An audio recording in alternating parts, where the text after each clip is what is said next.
Welcome back to Maths in an Empty Classroom with me, Mr. Southern. This is part 5 of the lesson on partial fractions, and this is another example of when the largest power on the numerator is greater than or equal to the largest power on the denominator. Okay, so here we have an expression x cubed plus 3x squared plus 10 all over x plus 1 times x plus 4 is the same as ax plus b plus c over x plus 1 plus d over x plus 4. Now this is the bit of the nudge that I was talking about in my previous video, where the clue that you have to do algebraic long division is that you have ax plus b, so this bit that is not a fraction, it's like the whole number part before you then have the two partial fractions that come at the end of that. Obviously it's preferable for you to notice that if you expand out the denominator to x squared plus 5x plus 4, then the degree, the highest power on the numerator is 3, and the degree or the highest power on the denominator is 2.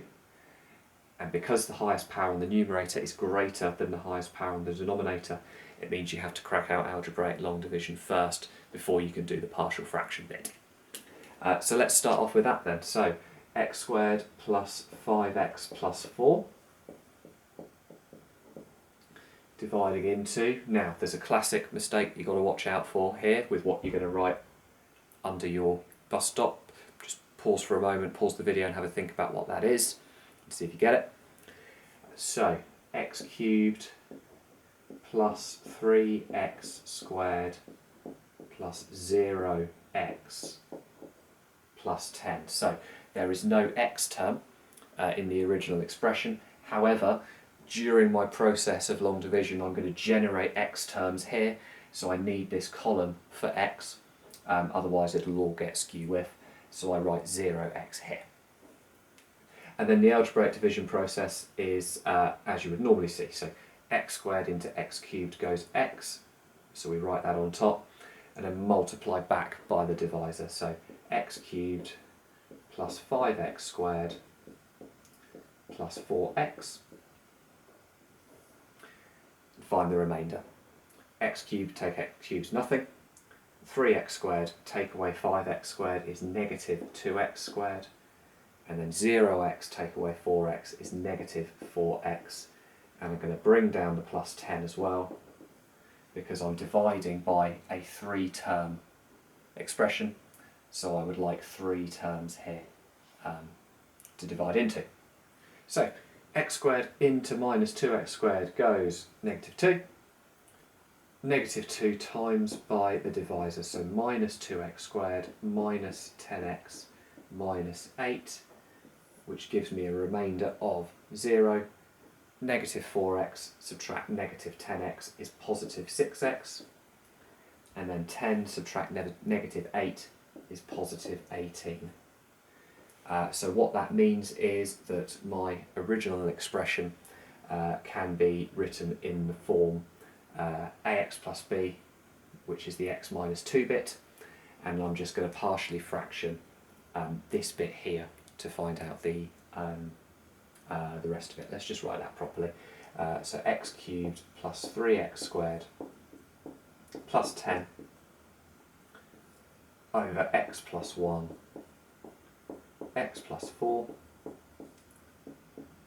is the same as x minus 2 plus 6x plus 18, that's the remainder, all over x plus 1 x plus 4, which is the divisor.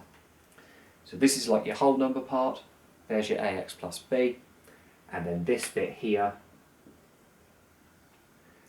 we're going to partially fraction. It's not actually a verb, it's just an expression I use. So here we go.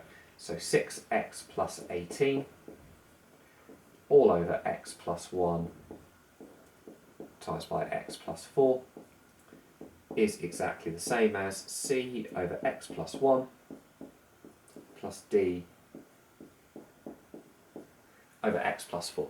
Now notice again I'm using c and d because that's consistent with what I've been asked to do in the question, and I've already used a and b here. So 6x plus 18 would be equal to c lots of x plus 4 plus d lots of x plus 1. That is dealing only with the numerators at this stage because we know what's going on here. Bracket equals 0, substitute in x equals negative 4 with the correct side of the pen.